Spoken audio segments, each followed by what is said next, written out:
For a young astronomer like me, it's very difficult because there are only a few permanent jobs in the subject. And you work for 2 or 3 years in one place, and then generally you have to move somewhere else.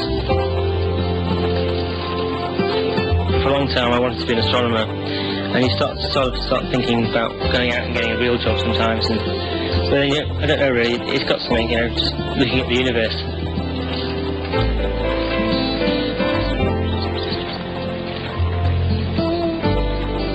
Conway has a lot riding on this experiment, but he's not going to play it safe. He's going to try something different. In his PhD work in England, Conway proposed a new method to make VLBI even more powerful. This experiment will give him the chance to prove his idea works. The technique requires changing the detectors at each site so that they can observe at more frequencies than normal. The extra work doesn't bother Conway. It's the weather he fears. If it rains on any of the telescopes, the data could be washed out. The problem is that particular frequency affects use of water vapor in the atmosphere, which can reduce the sensitivity and cause problems. If the weather's bad at some of the floor of the site, then it really affects the experiment. To Conway, this observation has become more than a test of his concept. It's become a test of himself, a rite of passage.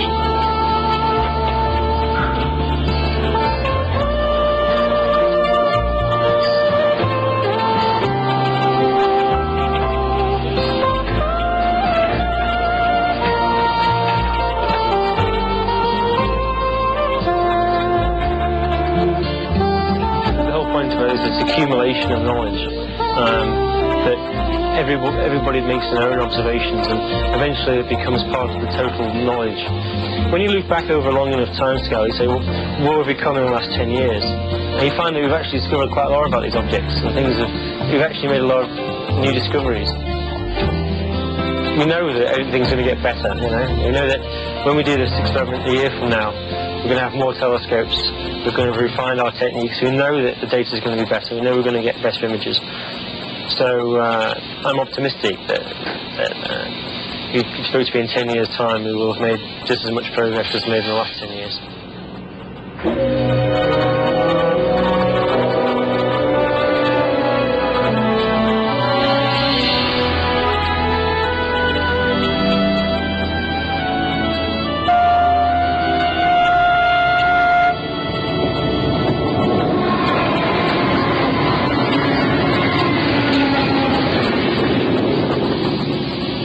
The coast of Sicily.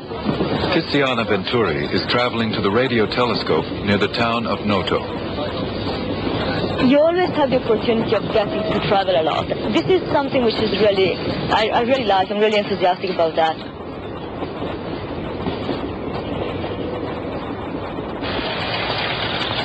Venturi is an Italian from Bologna, now working at Caltech.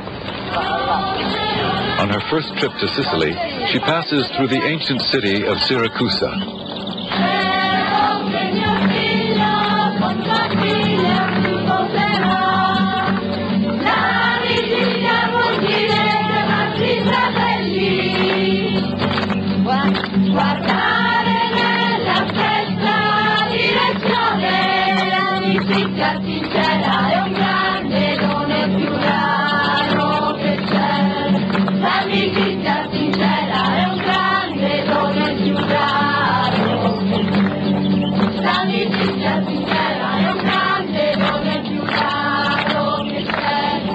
For most VLBI observations, technicians can operate the telescopes unaided. But Conway wants nothing to go wrong. Venturi has agreed to supervise directly. We are waiting for the run to start. So at that point, our observation will start, and then it will carry on like for, I think, 18 hours or something like that. So now it's just very, very tedious stuff. You don't really have to do anything except writing down like the system temperature, the antenna temperature, and you have to stay up hours and hours and changing the tape every 4 hours and keep on checking. It's really boring. In radio astronomy, you have to wait for months. In VLBI, it's even worse because then, since all these radio telescopes are independent, then you have to correlate your signal, and this requires time, and then you have to reduce stuff. And it sometimes takes you like 6 or 7 months before you get an image and before you realize whether all your efforts were worth.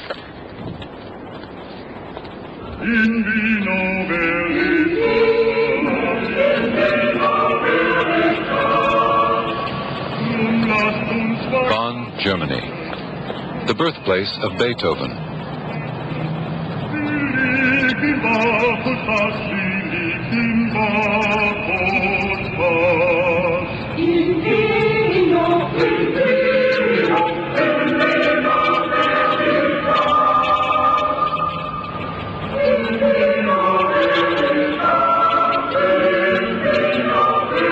Overseeing the German link in the experiment to observe galaxy 1275 is Arno Witzel of the Max Planck Institute.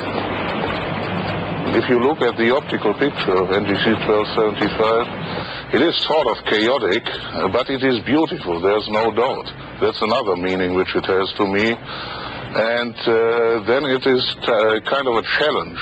We still don't know what the physical processes finally are, which make such energies. We have ideas about it, and I'm sure you will hear a lot about that, but we don't finally know it yet, and so it is a challenge, and I think it will be for some years.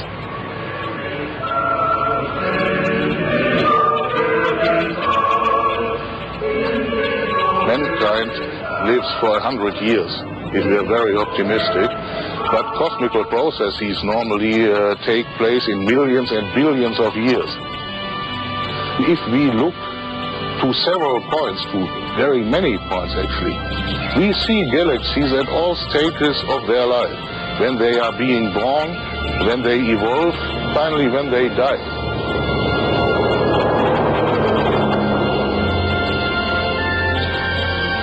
It takes me only something like half an hour drive to go from the institute, the Max Planck Institute, which runs the telescope, to the site here in Effelsberg.